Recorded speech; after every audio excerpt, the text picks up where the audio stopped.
Shalom, Bapak, Ibu, Saudara, dan anak-anak. Semoga semuanya dalam keadaan baik oleh karena berkat dan pertolongan Tuhan kita Yesus Kristus. Kita berjumpa kembali dalam Renungan Mingguan 1 September 2021 yang hari ini didasarkan dari Markus pasal ke-7 ayat 13 sampai dengan 23. Sebelum kita merenungkan sabdanya, mari kita menyatukan hati di dalam doa.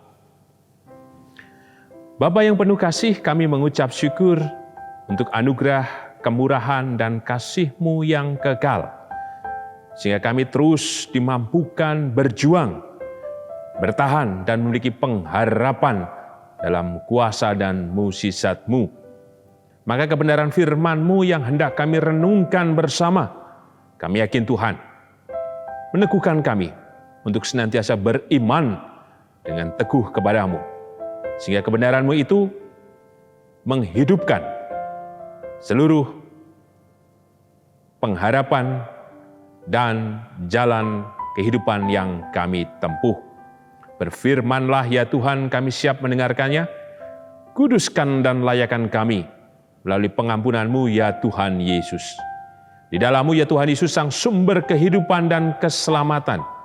Kami naikkan doa ini dengan syukur, dengan percaya dan berserah. Amin. Markus pasal ke-7, ayat 13 sampai dengan 23, demikian sabda Tuhan. Dengan demikian, firman Allah, kamu nyatakan tidak berlaku demi adat istiadat yang kamu ikuti itu. Dan banyak hal lain seperti itu yang kamu lakukan. Lalu Yesus memanggil lagi orang banyak dan berkata kepada mereka, kamu semua, dengarlah kepadaku dan camkanlah.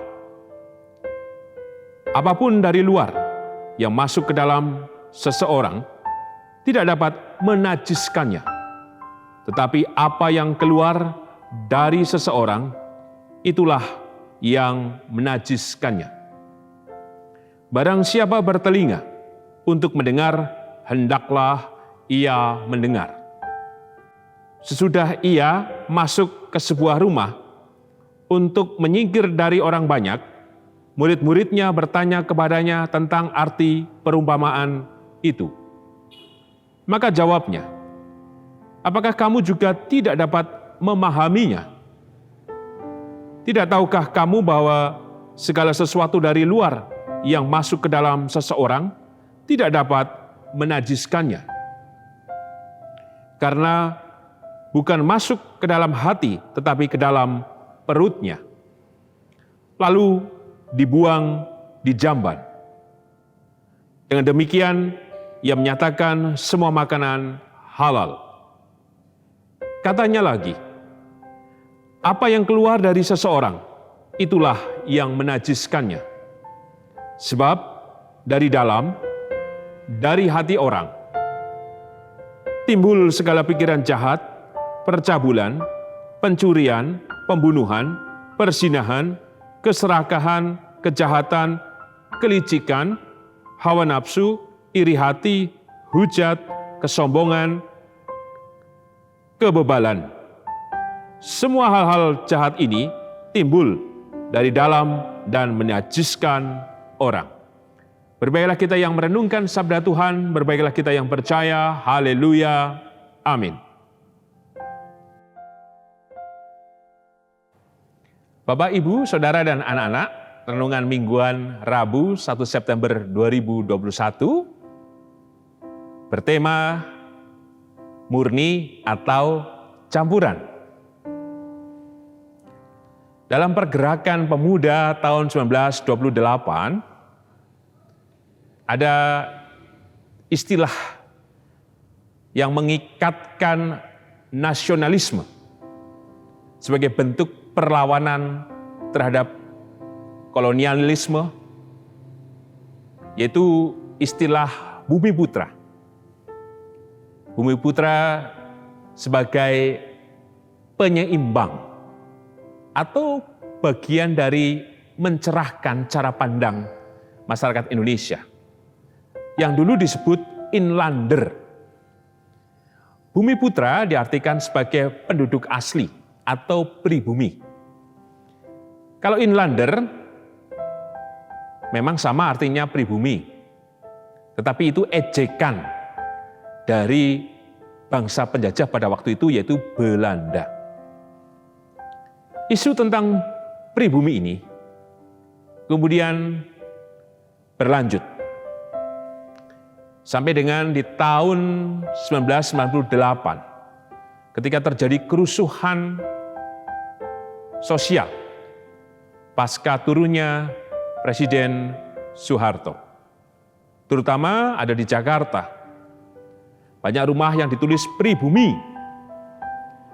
Dan yang terjadi ada kekerasan terhadap orang-orang yang dicap bukan pribumi, terutama dari etnis Tionghoa. Gejolak tentang istilah pribumi ini kemudian kembali muncul dalam politik identitas di tahun 2017 ketika pemilihan gubernur di DKI Jakarta. Ada penggolongan terhadap golongan tertentu sehingga kemudian golongan lain dianggap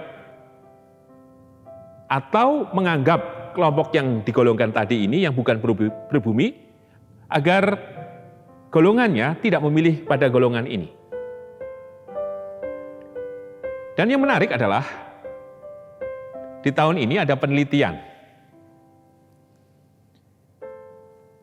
dengan pertanyaan siapakah orang pribumi atau orang Indonesia asli.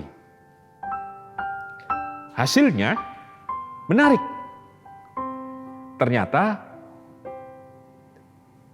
responden yang diteliti mereka jelas orang Indonesia. Hasilnya genetik mereka yang tentu diwarisi dari generasi sebelumnya ternyata campuran. Ada yang dari Timur Tengah, Tiongkok, Vietnam, Eropa, dan lain sebagainya. Untuk itulah hasil penelitiannya menyatakan bahwa orang asli Indonesia adalah seorang individu yang secara konstitusional diakui sebagai warga negara Indonesia. Sehingga tidak berlaku lagi istilah pribumi atau penduduk asli atau non-pribumi atau warga yang bukan asli Indonesia. Semuanya menunjukkan hibrid, campuran. Sehingga kemudian dipahami bahwa Indonesia bukan seragam. Seragam dalam etnisitas, agama, golongan, dan apapun itu. Sehingga kewargaan Indonesia adalah kewargaan bagi semua orang dari golongan apapun. Warga negara yang telah diakui secara konstitusional tadi. Teks yang kita renungkan juga menarik. Orang Yahudi beranggapan bahwa mereka adalah orang yang asli atau murni. Sebagai umat Allah yang paling benar. Sehingga ketika murid-murid Tuhan tidak mencuci tangan, dianggap mereka bukan umat Tuhan. Mereka dianggap kelompok atau golongan lain yang tidak memenuhi aturan atau katakanlah kewajiban yang seharusnya dilakukan sebagai orang Yahudi. Tetapi kemudian Tuhan Yesus mengingatkan mereka bahwa mereka telah mencampur adukan antara adat istiadat dan Taurat. Jika kita baca secara khusus di ayat yang ke-9 Yesus berkata pula kepada mereka, "Sungguh pandai kamu mengesampingkan perintah Allah supaya kamu dapat memelihara adat istiadatmu sendiri." Tuhan mengingatkan mereka bahwa mereka tidak boleh menganggap diri mereka orang yang asli, yang paling murni, yang paling benar, paling bersih, dan lain sebagainya. Ternyata toh mereka mencampur adukan antara kebenaran Taurat itu sendiri dengan adat istiadat yang bisa jadi adalah warisan dari nenek moyang mereka, atau bisa jadi adalah kesepakatan yang mereka buat. Maka Tuhan kemudian menegur mereka, adat istiadatmu adalah cara manusia. Mari kita perhatikan secara khusus di ayat yang ke-8. Perintah Allah kamu abaikan untuk berpegang pada adat istiadat manusia. Soal cuci tangan itu kan adat istiadat. Bukan kewajiban agama. Dan ini dibuat oleh manusia. Untuk itulah Tuhan mengingatkan dengan keras. Engkau harus murni. Titik tolakmu bukan adat istiadat. Yang bahkan adat istiadat yang engkau buat melebihi apa yang sesungguhnya engkau harus lakukan menurut Taurat itu sendiri. Maka pesan apa yang kita terima dari teks yang kita renungkan? Yang pertama, kita perhatikan kembali ayat 13. Dengan demikian firman Allah kamu nyatakan tidak berlaku demi adat istiadat yang kamu ikuti itu, dan banyak hal lain seperti itu yang kamu lakukan. Jika jujur, apakah kita benar-benar murni sebagai murid-murid Tuhan? Saya yakin tidak ada yang bisa menjawab dengan pasti. Kenapa demikian? Kita orang Jawa, atau dari suku apapun, tentu ada adat istiadat, warisan-warisan tradisi, dan lain sebagainya yang berakar dalam hidup kita. Atau mungkin kebiasaan-kebiasaan yang kita bangun dalam hidup kita. Melalui interaksi dengan yang lain, kemudian kita terima, atau dalam pikiran sudut pandang kita. Dan itu menjadi adat baru dalam kehidupan kita. Dan firman itu kadang kita bungkus dengan cara pandang, dengan kebiasaan, dengan adat istiadat. Oh, biasanya begitu. Lah, kan yang dulu begini dan begitu. Tidak kembali berdasar pada teks yang bicara atas kehidupan kita. Apapun dan siapapun kita, sesungguhnya kita sudah bercampur, baik tadi genetikanya, tetapi pikiran juga, perasaan, bahkan ekspresi keberimanan kita. Ada gereja Jawa, ada gereja Minahasa, dan lain sebagainya berlatar belakang budaya. Ada gereja-gereja lain yang tidak menunjukkan etnisitas, tapi sesungguhnya mereka juga bercampur. Untuk itu, mari kita dipanggil kembali menemukan kemurnian kebenaran firman Tuhan. Supaya kita tidak memperdebatkan yang remeh-temeh, hal-hal yang teknis, yang justru seringkali merusak tatanan kehidupan gereja. Justru yang harus kita kejar adalah kebenaran yang dari Tuhan. Jika persoalan adat istiadat tadi, cuci tangan, mungkin piringnya harusnya seperti ini, tatanannya seperti ini. Mari tidak perlu kemudian dipanjang lebarkan. Karena itu tidak menyelamatkan. Yang harus menjadi utama dan fokus kita adalah bagaimana laku hidup kita yang sesuai dengan apa yang Tuhan ajarkan kepada kita. Yang kedua, mari kita perhatikan secara khusus. Di ayat yang ke-19 sampai dengan 22. Karena bukan masuk ke dalam hati tetapi ke dalam perutnya, lalu dibuang di jamban. Dan demikian ia menyatakan semua makanan halal. Katanya lagi, apa yang keluar dari seseorang itulah yang menajiskannya. Tuhan mengingatkan bahwa seringkali dalam sudut pandang kita menghakimi yang lain. Padahal semuanya harus diuji kok. Bukan sesuatu yang kemudian masuk ke dalam, terutama dalam hal yang fisik ya, makanan dan sebagainya. Atau bisa jadi hal-hal yang lain. Tuhan mengingatkan kembali, engkau tidak perlu memperdebatkan apa yang dimakan. Wong nyatanya semua dicipta oleh Tuhan. Untuk itu Tuhan mengingatkan kembali. Orientasimu sekarang adalah membenahi apa yang ada di dalam. Yang dikeluarkan, itu yang menajiskan. Bukan sesuatu yang masuk dari ke dalam, karena itu pada akhirnya di luar menjadi kotoran yang kemudian dikeluarkan. Tapi apa yang kemudian ada dalam diri kita, yang harus kemudian diproses secara murni, supaya kita benar disebut sebagai orang asli, sebagai murid Tuhan. Untuk itu, mari kita lihat kembali ayat 21 dan 22. Sebab dari hati orang, timbul segala pikiran jahat, percabulan, pencurian, pembunuhan, persinahan, keserakahan, kejahatan, kelicikan, hawa nafsu, iri hati, hujat, kesombongan, kebebalan. Ini yang sesungguhnya menjadi PR. Tuhan mengingatkan orang-orang Yahudi, kamu tidak perlu kemudian memperdebatkan hal-hal yang teknis.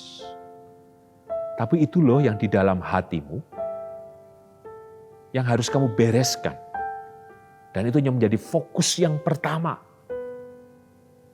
Untuk itulah dalam pesan yang kedua kita diingatkan ada hal-hal yang tidak baik. Yang bercampur dalam diri kita sehingga kita tidak murni atau tidak menjadi asli lagi sebagai murid-murid Tuhan. Dan kita tahu hal-hal apa yang mencampuri diri kita. Disebutkan tadi, ada persinahan, iri hati, dengki, kebebalan, hawa nafsu, dan lain sebagainya. Itu ada dalam diri kita masing-masing. Saya juga ada pasti. Untuk itu, itulah yang harus kita garap. Sehingga ketika kita mengekspresikannya dalam kehidupan bersama, bukan itu yang keluar, karena itu telah selesai jika kita mau menggarapnya. Inilah yang menjadi PR kita bersama. Mari kita murnikan kembali tubuh jiwa roh kita dengan melakukan pertobatan. Sebagai penutup, mari kita perhatikan kembali di ayat 23. Semua hal-hal jahat ini timbul dari dalam dan menajiskan orang. Ada PR besar dalam diri kita. Tema hari ini, asli atau murni atau campuran. Hari ini kalau kita menganggap bahwa kita adalah murid-murid Tuhan, mari kita bersihkan diri kita. Yang disebut di ayat 23, najis. Dan itu masih kita simpan dalam diri. Lepaskanlah itu. Supaya dengan kita memilih itu, kita berjumpa dengan kasih, kemurahan, pertolongan, dan kita merasakan kebenaran Tuhan yang sesungguhnya menyelamatkan kita. Dan kita tidak perlu direpotkan dengan tetek bengek ini dan itu yang secara teknis sering kita perdebatkan. Tapi mari kita bersama hanya berfokus pada apa yang Tuhan katakan kepada kita. Amin.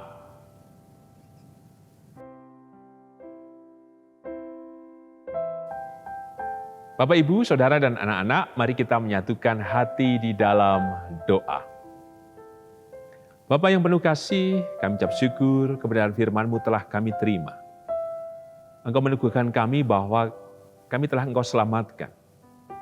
Dan keselamatan-Mu itu berbicara atas ajaran, kebenaran, dan nilai yang sudah senantiasa Engkau taruhkan dan nyatakan atas hidup kami.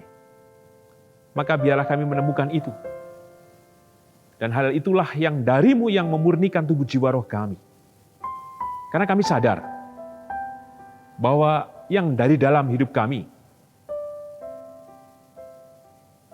masih menyimpan hal-hal yang tidak baik, yang jahat, penuh dengan iri, kedengkian, kebebalan, hawa nafsu.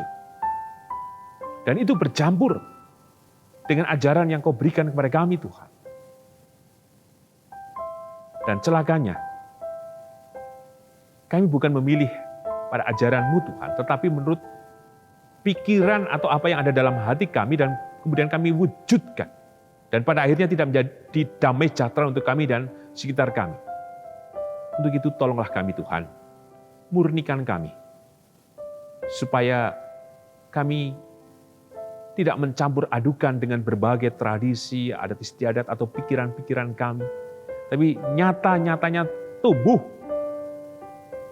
dan berkembang dari kuasa-Mu yang membenarkan.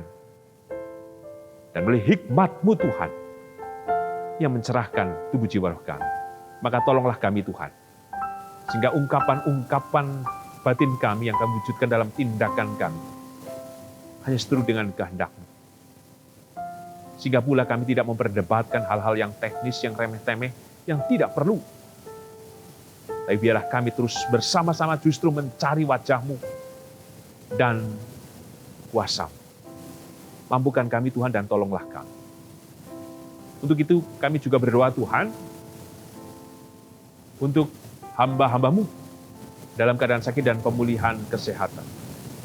Terus kami berdoa ya Tuhan, untuk Bapak dan Ibu Priyono, Ibu Ami Burowo, Bapak Yonatan Purwoko, Ibu Lawiem Suparman, anak Amorisya, Bapak Sudarsono, Bapak Ngatimin, Bapak dan Ibu Budiandono, Ibunya Nilawati, Bapak Warsito Utomo, Ibu Swiati Sriwiati, Bapak Rasdiman, Bapak Setiantono, Bapak Larbadio, Bapak Slamet Sunarno, Saudara Yunan Widiatmoko.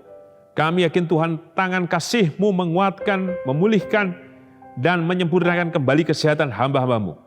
Kami yakin kesegaran yang dari-Mu Tuhan berkarya dan bekerja, menolong mereka. Demikian juga untuk hamba-Mu yang sudah memasuki masa adi yuswa. Untuk Ibu Rusmiati Buyung, Ibu Sarno, Ibu Tugira Sariman, Ibu Tiem Mangun Sentono, Bapak Wilson Siagian, Ibu Mur Jangkung, Bapak Siswa Prayitno, Bapak Saharun, Ibu Joyo Pawiro, Bapak Sadal Paulus, Bapak Kristian Dauribu, Bapak Elias Sariman, Ibu Marti Utomo, Ibu Waginah Paijo. Tolonglah mereka Tuhan dengan kesempurnaan berkat-Mu yang menyelamatkan. Demikian juga atas kami memiliki kerinduan, harapan, kami memiliki pergulatan, pergumulan, tantangan, kami yang merasa kecewa, kami yang lapar, kami yang sedih, kami yang putus asa, tolonglah kami Tuhan. Demikian juga kami yang berusaha untuk terus mencukupkan kebutuhan rumah tangga kami, dan juga untuk memenuhi kebutuhan belajar anak kami, tolonglah kami Tuhan. Demikian juga anak-anak kami yang terus belajar di bangku pendidikan masing-masing, kami yakin Tuhan kekuatan-Mu, kesegaran-Mu, dan hikmat-Mu bekerja atas kehidupan anak-anak kami. Kami juga berdoa untuk gereja-Mu di tempat ini Tuhan, kami yakin nyatalah kuasa-Mu dan berkat-Mu senantiasa hadir, sehingga kehidupan bergereja ini terus menyatakan damai dan berkat dalam terang kasih-Mu Tuhan, sehingga kami senantiasa satu di dalam cinta-Mu Tuhan. Kami juga berdoa untuk bangsa dan negara kami.